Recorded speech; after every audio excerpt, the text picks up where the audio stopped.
A news hour tonight. President Tinubu orders manhunt as death toll from Niger market attack hits 50. Kano residents struggle with long queues, expensive, unsafe water. NDLEA intercepts drugs in coffee, book parcels, arrest 22 Indians. And on the foreign scene, renewed fighting near Uvira raises tensions in eastern DR Congo. Hello and welcome to the News Hour on Trust TV. I am Mariam Idris. Now, President Bola Ahmed Tinubu has ordered the Minister of Defense and other security agencies to rescue victims abducted during the Kaswandaji attack in Niger State. The attack occurred on Saturday when terrorists stormed Kaswandaji Market in Demo Community, Borgu local government area, killing traders, including women, and looting foodstuffs and valuables before setting the market on fire. Eyewitnesses reported that the attackers also targeted residents in their homes, shooting them and burning houses. The combined death toll from the market and homes has reached 50, with 43 victims given a mass burial. Several residents, including women and children, remain missing. Now, in a statement by his special advisor on information and strategy, Bayo Onanuga, President Tinubu condemned the attack and condoled with victims' families and the Niger State government. He directed security agencies to launch an immediate manhunt, warning that the perpetrators must face the full consequences of their crimes. The president also assured Nigerians that security forces will intensify operations in vulnerable communities and urged citizens to remain united and resilient amid the ongoing security challenges. Now, joining us via phone call to give us more updates on the Niger attack is our correspondent, Abubakar Akote. Thank you for joining, Akote. Thank you. Good evening. Thank you. What is the current situation in Kaswandaji Market and the surrounding communities? The situation in the Kaswandaji and the surrounding community is that of fear, a loss of hope, and generally mourning. People are yet to come to terms with the realities of what happened yesterday evening that led to death of dozens of people. As of this evening, death toll has risen to 60. More bodies were recovered in the bush, while some were burnt in their houses. After terrorists attacked the market, they condemned the community and followed residents house to house and killed some of them in their homes before kidnapping unspecified number of women and children who are still currently in captivity. So the situation in the communities is that fear. The fact that they are saying that this attack has been on for more than 1 week, and even yesterday the terrorists operated for hours without any intervention from security operatives. So they are calling on the government to come to their head by positioning security in the area, because the area is prone to attack, and it attacks terrorists moving freely, attacks and do whatever they wish to do without any security intervention. So now, what is the present status of the rescue operations for the abducted victims, and are there any updates on their whereabouts? For now, we have not received any updates. Aside what the police said, that joint security operatives have been mobilized to ensure rescue, a seamless rescue operation of the victims. But residents are saying contrary, that no security intervention has come to them since yesterday. No deployment of security in the community. Even when they were burying the victims, they did it with fear. in their community without any security presence. But police has assured that they are going to go after the victims, the victims that were kidnapped, and ensure that they are rescued from the abductors. Okay, Akote, how will you evaluate the government's response to the attack, and what measures are being taken to prevent similar incidents in the future? I mean, you just mentioned that there was no security presence whatsoever. The government response to security issues, as far as the issue of security in Niger State is concerned, is very poor, and that is what even the victims of yesterday's attacks have said. Governments failed to utilize intelligence reports from communities. Sometimes communities see the movement of these terrorists and they quickly send signals or alert constituted authorities for action, but they seem not to maybe undermine intelligence reports from the affected communities until when attacks happen. There is lack of proactiveness on the part of government that have led to this the new attacks. The attacks have continued unabated. Just last month, on the Sam Luma Agwara Road, travelers were kidnapped, and the residents said they had a movement of the same terrorists before that attack on the travelers, but no action was taken until when they struck and then even shot at some moving vehicles before taking away some travelers. So the government needs to take proactive measures and must always work with intelligence report from communities. Such a report should never be undermined. And the residents are, even yesterday, it is some lamentations and some complaints that government hardly take actions when they are informed of movement of these terrorists. Okay, now, how has the community reacted to the attack, and what support is being provided to the affected families? Is there any support provided to the affected families, Akote? For now, the situation is not even is yet to be put under control because from what some eyewitnesses from neighboring villages said is that for now they don't even know where some of the residents of the community are because when they deserted yesterday, some of them are yet to come back at this moment.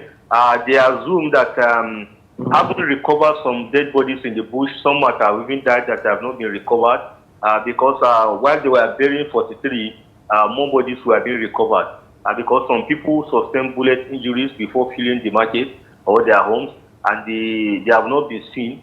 So some people have been declared missing by the neighboring community and their relatives.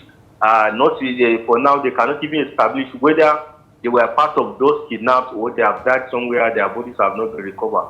So the reaction is that of concern for the other communities that are prone to similar attacks, because even before the attack on the market, terrorists reportedly attacked some villages before moving there, and then which shows that other communities around the axis are not also safe. So, Akote, are there any leads on the identities of the attackers and possible motives behind targeting Kaswandaji? Did you hear anything from the community people? Communities people have not actually been able to ascertain the identity, but if you will go by what the Commissioner of Information said, they are terrorists. He said they are Boko Haram and moving from KB because of onslaught, and that they attacked the community in KB State before moving down to Kaswandaji market. So they are actually a terrorist group that have carried out the heinous attack, according to what was contained in the Commission of Information late reaction to the incident. But community members have not said anything about the identity of attackers. All right. Thank you, Abubakar Akote, for the update. Thank you. Moving on. No fewer than 25 persons have been confirmed dead, while 14 others remain missing after a boat capsized along the Yobe River in Garbi Town, Nguru local government area of Yobe State. The executive secretary of the Yobe State Emergency Management Agency, Yosema, Muhammad Goji, disclosed this in a statement issued in Damaturu on Sunday. According to him, the incident occurred at about 7:48 p.m. on January 3rd, after the victims, mainly farmers and traders, boarded the boat from Adiani town in neighboring Jigawa State. Goji said 13 passengers were rescued from the mishap and are currently receiving treatment at a hospital. He added that Governor Maimala Buni has extended condolences to the families of the victims and directed Yosema to provide medical and logistical support to the survivors. The governor also instructed that referral services be expedited without delay to save lives. Now, barely 2 weeks after a peace dinner hosted by Governor Ahmadu Fintiri at the Yola Government House, violence has resurfaced between the Bachaman and the Chobo communities in Lamurde local government area of Adamawa State. 3 women from the Chobo community were reportedly killed on Saturday while working on their farms near Tigno village, following an attack allegedly carried out by suspected Bachaman militias. Confirming the incident on Sunday, the Adamawa State Police Command spokesman Suleiman Nguruje said the victims were attacked during the renewed hostilities in the area.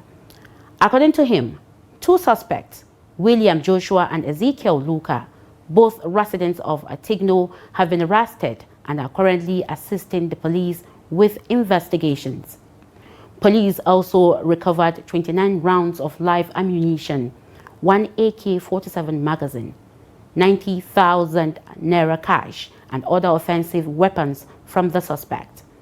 The Commissioner of Police, Donkombo Morris, appealed to residents of the affected communities to remain calm, assuring that the command is taking all necessary legal steps to ensure that both the perpetrators and their sponsors are brought to justice.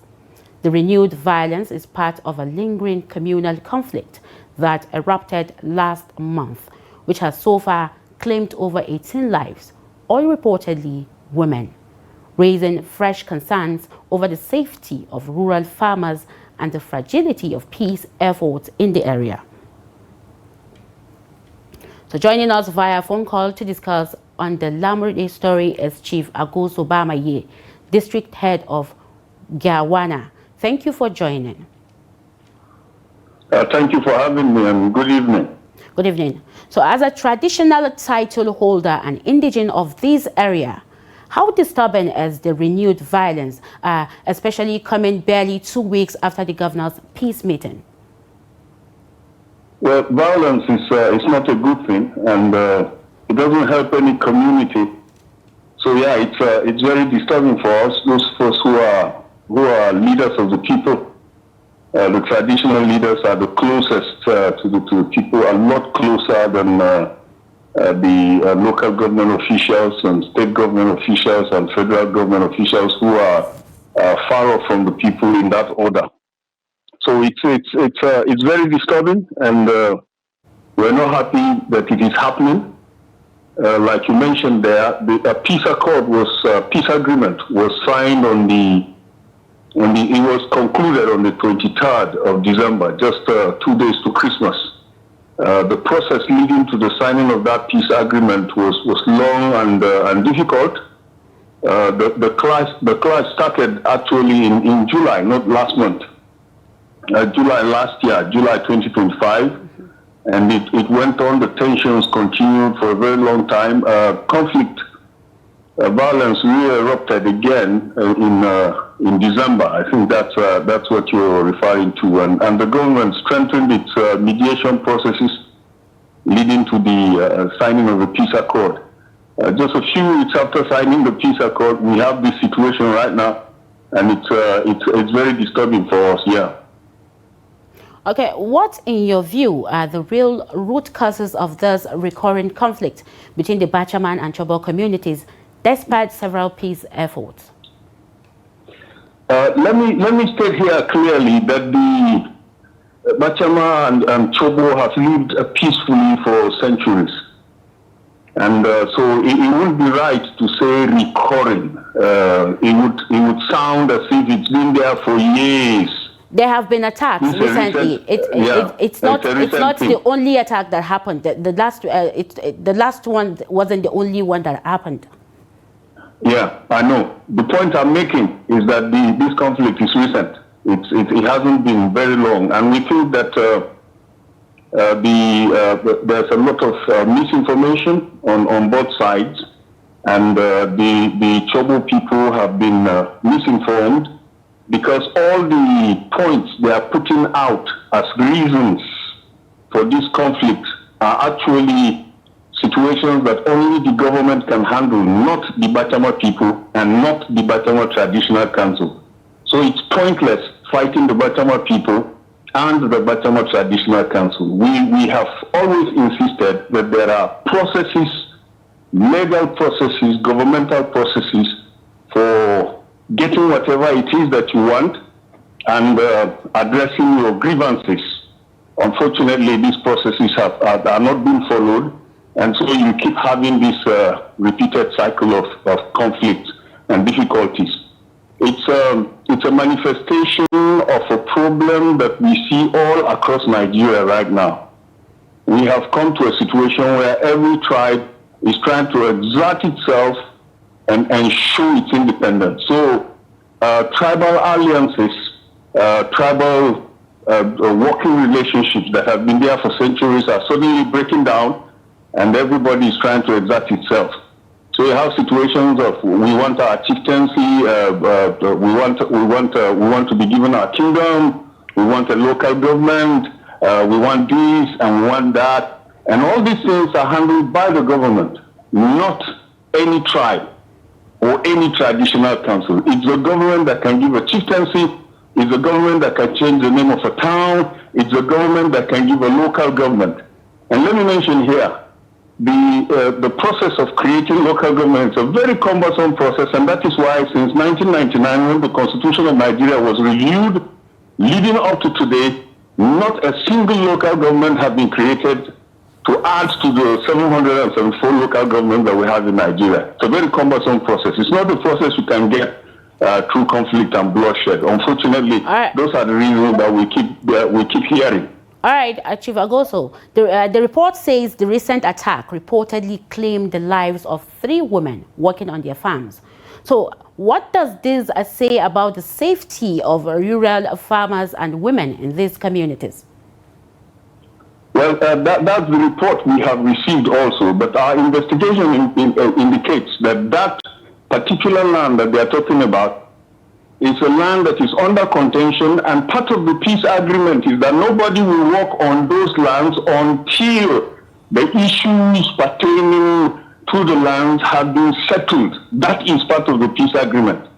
But these people came down, they came down in large numbers, some with weapons, guarding, and other people farming. Farming, including farms that are not their own. Now that is the report. So, of course, the traditional leader who is responsible for that particular area, who has jurisdiction for that area, reported the matter to the DSS, and the DSS said they were going to take an action on it. No action was taken because his concern was that if nothing was done by governmental authorities, the young people may take things into their hands. And that's another problem across Nigeria, young people who like to take the law into their hands. Unfortunately, for 3 days, nothing was done by governmental authorities that were on ground there, and the young people took situations into their hands, and you have this unfortunate situation here. Yeah, it's a difficult thing when you talk about farming. Well, it's very difficult to farm in this kind of situations, and we hope that it will be settled quickly so that farmers can return to their farms for dry season farming. All right. The report also says that the police have made arrests and recovered weapons. Do you believe this will help restore confidence and deter further attack, or more needs to be done in this aspect? This is what the police should have been doing right from the word go. The first conflict was on the 7th of July. It went on and it reoccurred again on the 7th of December. No single arrest has been made all this while, right from the 7th of July. It is now that we're hearing that arrests have been made. If arrests had been made initially, it would have put fear in the people and everybody would have been careful. Things would not have gotten out of hand like they did. So, yeah, it's a good thing that arrests are being made, but I have to say here, and I have to emphasize it emphatically, that it is too little, too late. Chief Agoso, what role should traditional rulers, community leaders, and the youth play at this critical time to prevent further bloodshed and ensure lasting peace? Well, the traditional, I am a traditional leader, so I can tell you this. The traditional leaders have been playing their part. We are closest to the people. I mean, we live among the people. Unlike local government councillors and chairmen, that as soon as they win election, they buy houses in the state capital, they move to the state capital. We cannot move to the state capital, we stay with the people. The people are on our doorsteps every day, every single day. We live like they live, we feel what they feel. And we make suggestions to authorities, local government authorities, state government authorities, sometimes even federal government authorities, about how things can be done as far as peace is concerned and all that. You know, traditional leaders are very symbolic, highly respected by the people, but they don't have the powers that the local government and the state government authorities have. And so they don't listen to us. If the local government authorities will listen to us and the state government authorities will listen to us and act on the things that we are telling them, across this country we'll have a lot of peace in our communities. We can control the young people. We talk to the young people, they listen to us. But politicians come and throw money here and throw money there and raise bandits, thugs here and thugs over there. These are well-known things in Nigeria. They use money to influence the young people. They use money to push the young people into all kinds of things, and they create problems that they run away from and leave us traditional rulers to resolve. Politicians have to change their ways. They have to use their influence to guide the young people properly and not push them. A lot of the times, these weapons are bought for the young people by politicians, you know, and it's not us. We don't have that kind of money to afford things like this. So we have to speak the truth to the government authorities. These things have to stop if we want peace in our rural areas. If we want our farmers to farm and feed the country, we have to stop all this influence that we put on our young people unnecessarily, and they create problems for us. All right. Thank you, Chief Agoso. Thank you very much. Away from that, troops of the Joint Task Force, supported by the air component of Operation Fansanyama, have killed at least 23 bandits fleeing Kano State after attacks on Shanono and Anyawa local government areas. According to the Nigerian army, the bandits launched the attacks late Thursday but were repelled by ground troops who tracked them into Karadua village, Matazu local government area of Katsina State, where an air strike was carried out following intelligence and ISR surveillance. Several weapons and equipment were also destroyed. The army said Kano State remains calm with sustained patrols ongoing and commended troops for their bravery while urging the public to continue providing timely intelligence. And the Kwara State Ministry of Education and Human Capital Development has directed the reopening of schools across the state on Monday, January 5th, 2026, except in areas currently placed under special security measures. In a statement issued on Sunday by the ministry's press secretary, Peter Amogbonjai, the Commissioner for Education and Human Capital Development, Lawal Oluregbe, ordered all public and private primary and secondary schools to resume academic activities on the stated date. The statement, however, clarified that schools located in areas earlier identified as being under special security surveillance are excluded from the directive. According to the Commissioner, The phased resumption is designed to ensure the safety of pupils and students while ongoing security operations continue in affected locations. The Commissioner, in collaboration with Teaching Service Commission and the State Universal Basic Education Board, also wished pupils, teachers and parents a prosperous new year and a successful academic session. Meanwhile, the ministry has introduced a radio-based learning program aimed at expanding access to education beyond the conventional classroom setting. The initiative, supported by UNICEF and the Nigeria Learning Passport, is scheduled to commence on Monday, January 5th. Now, troops of the 12th Brigade of the Nigerian Army have killed 3 bandits and arrested a suspected logistics supplier during patrols and ambush operations in Kapa, Benue, and Yaba West local government areas of Kogi State. The operations, conducted on January 3, 2026, followed credible intelligence and the movement of bandits and the Adankolo general area towards Agbadu Benue in Kapa, Benue local government area. Acting swiftly, the troops laid an ambush at a key crossing point, neutralizing 3 armed bandits. Further intelligence revealed bandit activity around Saminaka village in Yagba West local government area. Troops working alongside local vigilantes carried out a fighting patrol in the village and surrounding forested areas. During the operation, the army arrested a suspected bandit logistics supplier identified as Sunday Adedutun from Odoeri village. He was apprehended on farmland within Saminaka village. The suspect reportedly claimed to assist farmers in transporting harvested produce. Items recovered at the settlement include cartons of energy and soft drinks, bottled water, and harvested farm produce, suggesting logistical support for the bandit activities. The Nigerian Army reaffirmed its commitment to protecting lives and property in Kogi State, urging residents to continue providing timely and credible information to security agencies.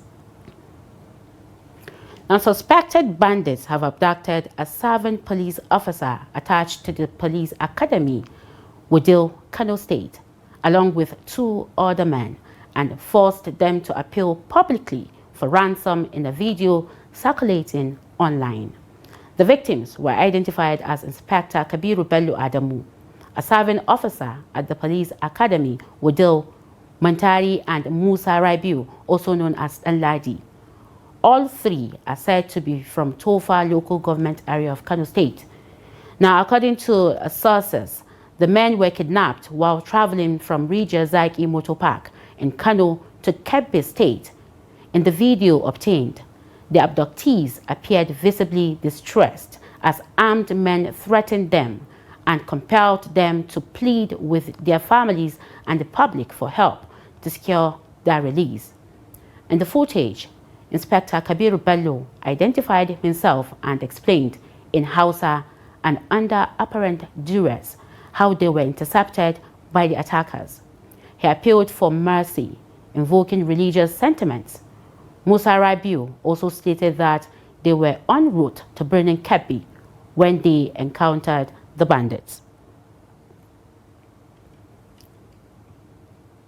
Now, a devastating fire in the early hours of Sunday gutted the police mobile force, PMF, Squadron 13 office in the Old Government Reservation Area, GRA, of Makodi, Benue State, destroying key facilities, including the ammunition store and the office of the squadron commander.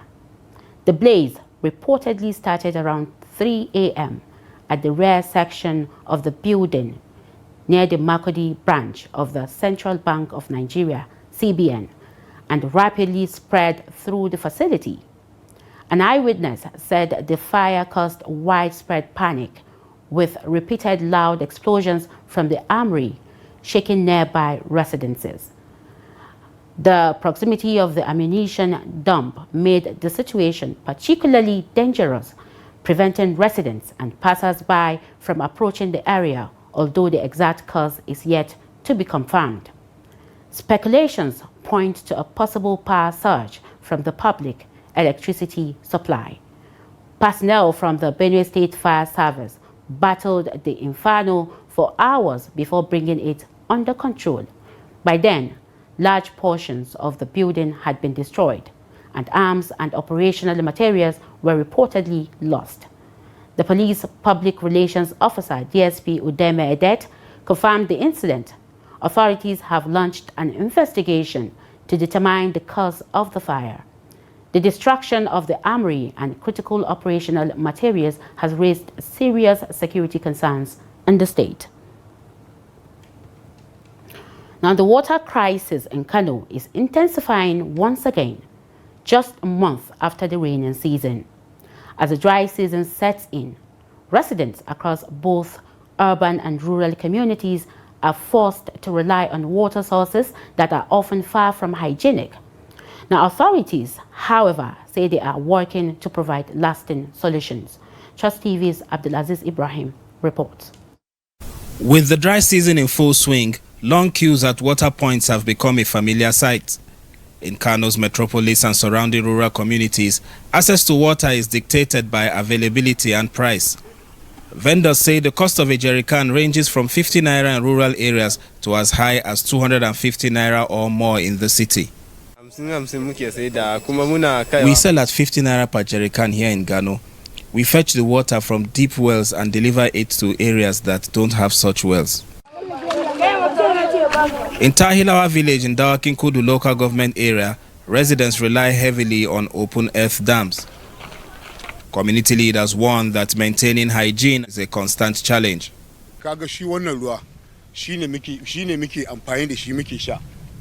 This water is what we drink. You can see it is surrounded by houses, so we discourage people from defecating nearby because it pollutes the water. Families that cannot afford to buy water must take this water home and treat it before they can use it. In Tahilawa, this is the only source available for domestic use, while part of it is also used for bathing and washing. We need help in providing better sources of water. This well water is the best we have, and we use it even for cooking. Within Kano City, residents say water quality varies widely. Cleaner sources are often far away, making them more expensive. From here, we transport water to distant areas. We supply water at 150 naira to 200 naira within the city. In places like Sabongeri, it can even go beyond 200 naira, especially in areas with high demand. In rural communities, boreholes remain the main lifeline. When they break down, residents face severe hardship. The whole community depends on these 3 hand pump boreholes. One is already broken. As schools resume, children cannot attend classes because they end up spending hours fetching water. We are over 300 households facing the problem in Tahilawa. Efforts to dig boreholes have failed, so we appeal to the government to urgently intervene. With the dry season still far from its peak, fragile infrastructure continues to limit access to clean water. As residents endure daily struggles for safe water, the hope is that sustained government intervention and investment in infrastructure will finally provide a lasting solution to Kano's perennial water crisis. Abdulaziz Ibrahim, Trust TV News, Kano. Patients receiving treatment for snake bites have appealed to the federal government and other political office holders to prioritize the donation of essential medical drugs to hospitals rather than distributing motorcycles as empowerment items. They made the call while speaking with journalists at the Snake Bite Treatment and Research Hospital in Kaltungo, Gombe State. Trust TV's Adamu Imam completes the report. The Snake Bite Treatment and Research Hospital in Kaltungo local government area of Gombe State was established to treat snake bite cases, conduct scientific research, train medical personnel, and educate communities on how to reduce the risks of snake bites. However, Patients receiving treatment at the facility say the high cost of anti-snake venom and other essential drugs is making recovery difficult. They are now calling on government and political leaders to provide medical support to ensure quick and effective treatment. I was attacked by a snake while I was harvesting my sesame in the farm. I have spent 4 days on admission. The treatment of a snake bite is not easy. We can't afford it unless we raise contributions to pay the bills. I appeal to the government or politicians to remember us instead of buying motorcycles as empowerment. They should come and save our lives with anti-snake drugs. The cost of anti-snake venom ASV has risen sharply in recent years, with the vial now ranging from 45,000 naira to over 55,000, making treatment unaffordable for many rural patients. I was walking with my friends when I got a bite on my leg. Immediately we lit a lantern and saw a snake running. Then we killed it outright. It's been about 6 days now. Honestly, the drugs for treatment are expensive. When they told me it was 250,000, I felt it. But I thank God I'm recovering gradually. The head of the hospital, Dr. Nicholas Haman, disclosed that about 70% of snakebite victims treated at the facility are rural farmers and children from Gombe and neighboring states. He noted that delayed access to treatment remains a major challenge, stressing that snake bites require urgent medical attention to save lives. Protective against coagulopathy, and also is more protective against complications. However, PANAF has been found to be very weak in those areas.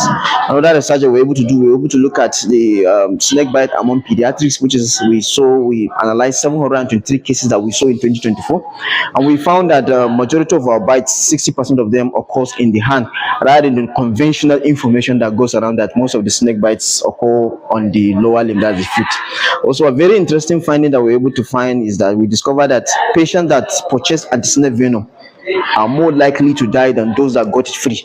The interesting part of it is we discovered that those people that receive anti-snake venom free were able to receive within 30 minutes to 1 hour of admission, while those who had to buy, they spent up to like 7 to 8 hours, some of them even up to 24 hours before they were able to gather money to buy this anti-snake venom.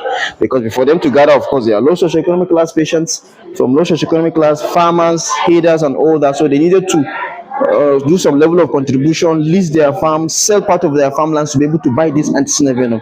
Also speaking, a ward head at the hospital, Christiana Yakima, shared her experiences in handling snakebite cases, describing the condition as one that demands prompt and specialized care. We actually advise that after a snakebite, people should not run at the beginning because it causes the poison to spread faster through the body.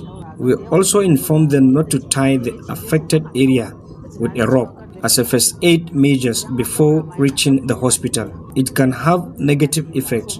All we need is for them to rush the patient to a medical facility. That's what we always advise.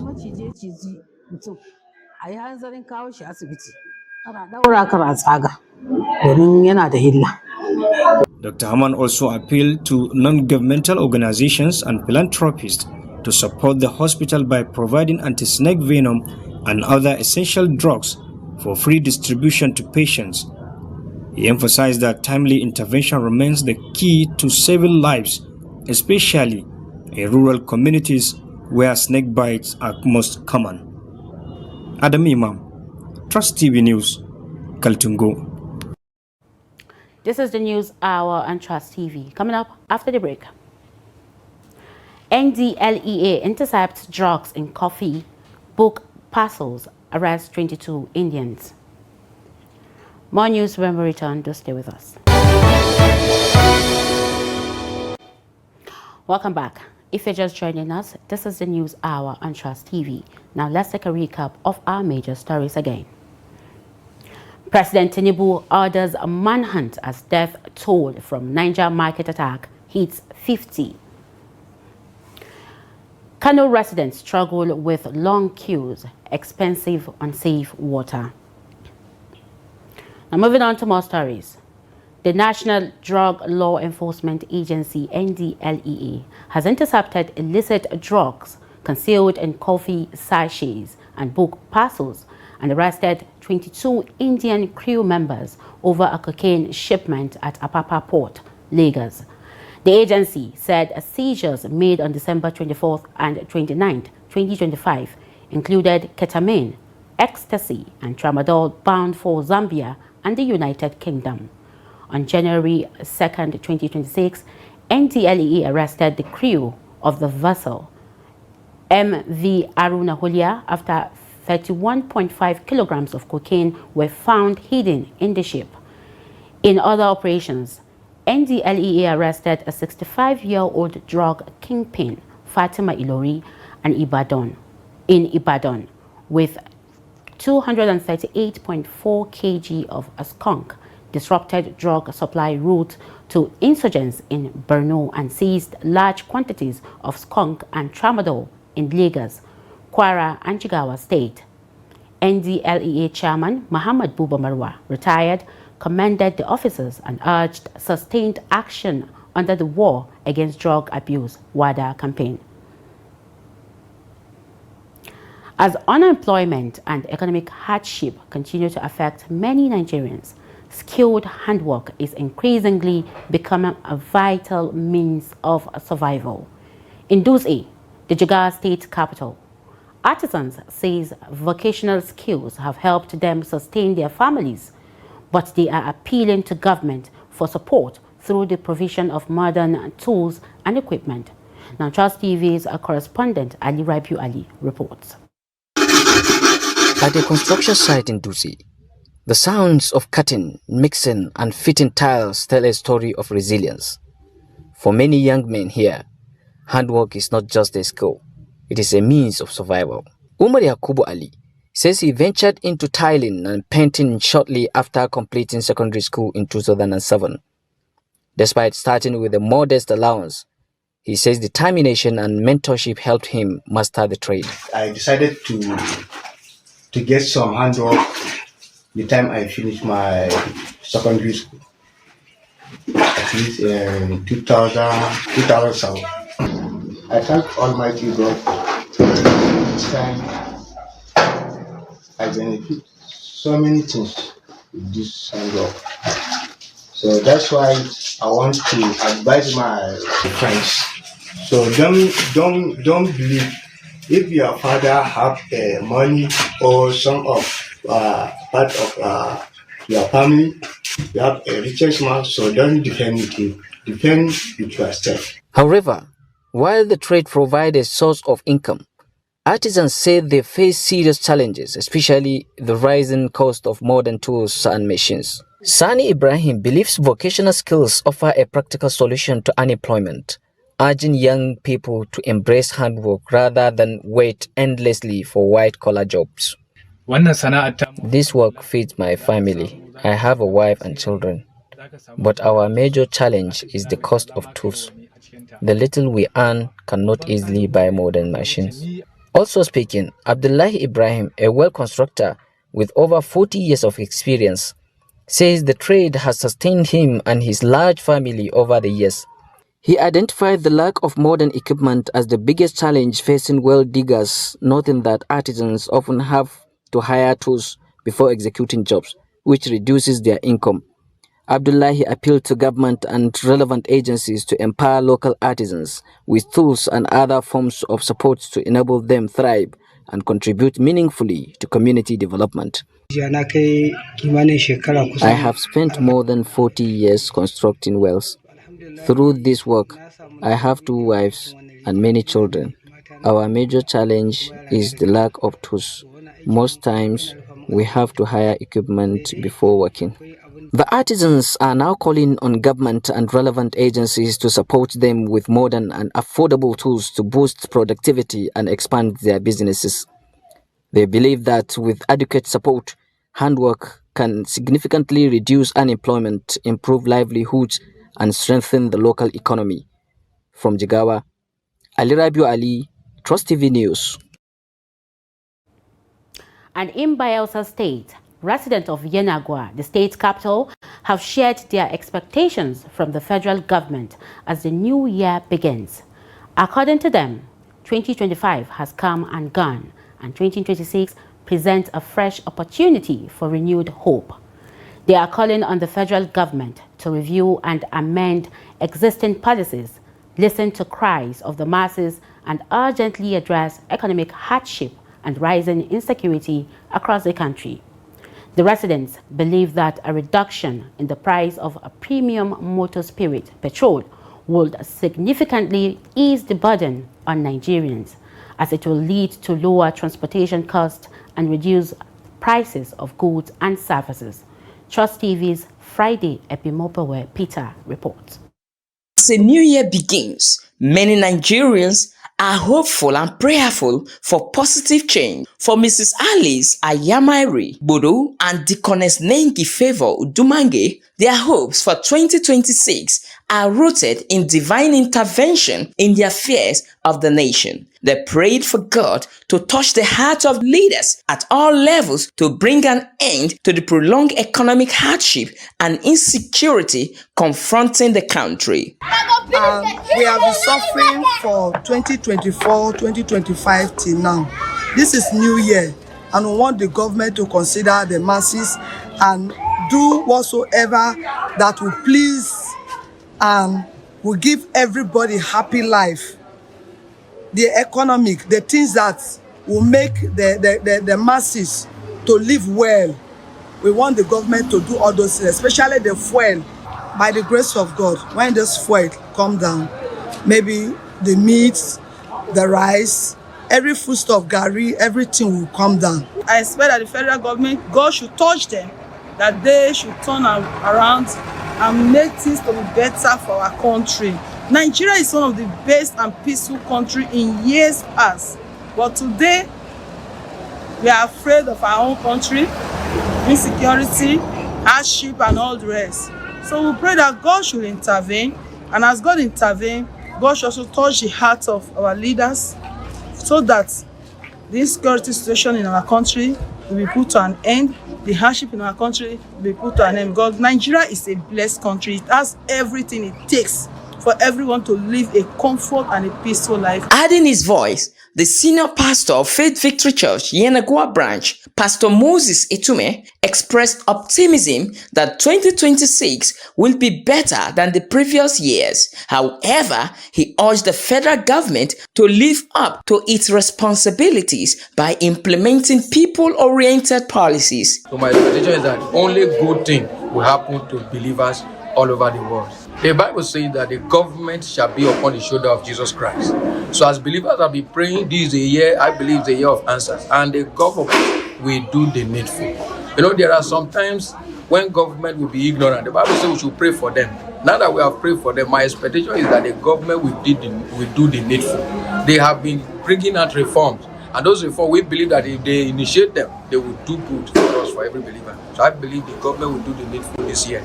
The residents also advised Nigerians, especially Christians, to remain steadfast in faith, focused and hopeful as the new year unfolds. From Yenagoa, Friday, Epimopewe Peter, Trust TV News. In business, developing countries, including Nigeria, are grappling with a historic debt burden, with total external liabilities reaching $8.9 trillion in 2024, according to the World Bank's 2025 International Debt Report. Between 2022 and 2024, these nations paid $741 billion more in principal and interest than they received in new financing, marking the largest shortfall in at least 50 years and putting intense pressure on public finances. The report noted that while some relief came in 2024 as global interest rates peaked and bond markets reopened, the situation remains fragile. Countries avoided default by restructuring $90 billion in external debt. the largest annual restructuring since 2010. Private bondholders contributed $80 billion more in new financing than repayment, though at a steep cost, with interest rates averaging around 10%, roughly double pre-2022 levels.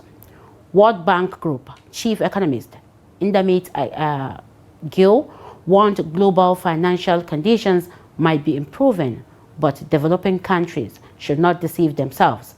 They are not out of danger. And away from Nigeria, fresh fighting has heightened tensions in Eastern Democratic Republic of Congo, with clashes reported around Uvira, a key city in South Kivu province. The violence erupted on Saturday in several communities about 10 kilometers south of the city.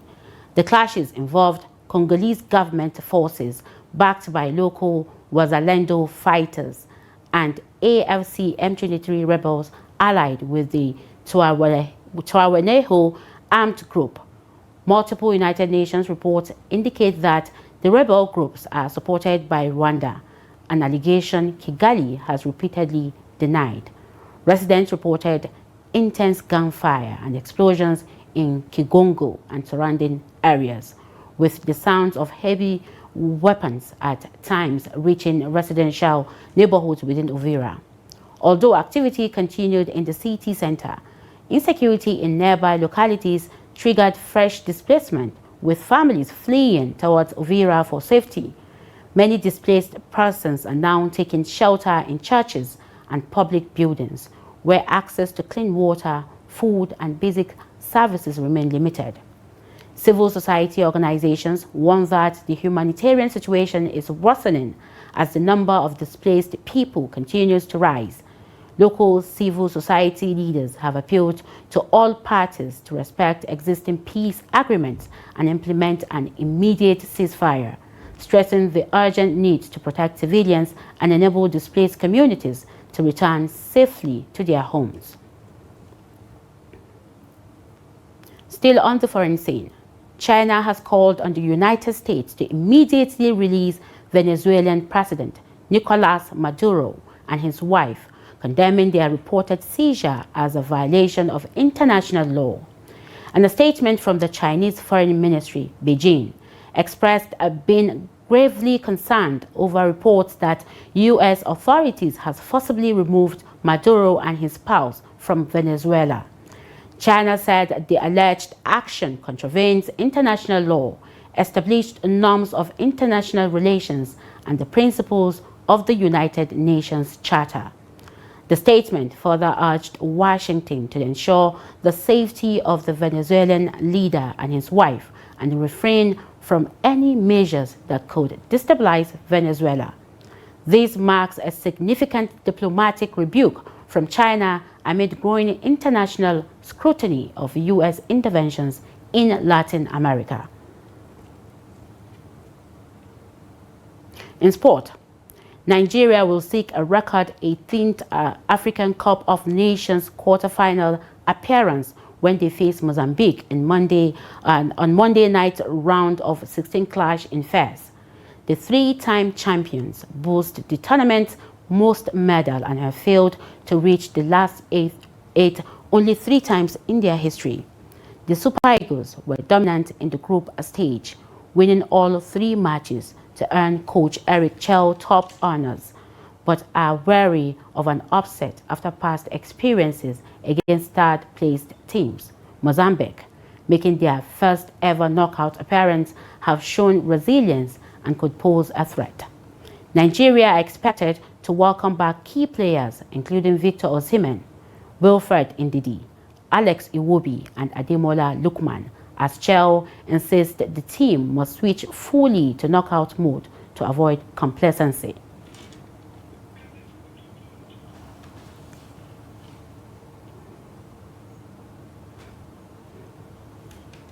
And with that, we have come to the end of the news hour on Trust TV. Do not forget to follow us across all our social media platforms and also join our YouTube live stream for more news. I am Maria Idris. Thank you for watching.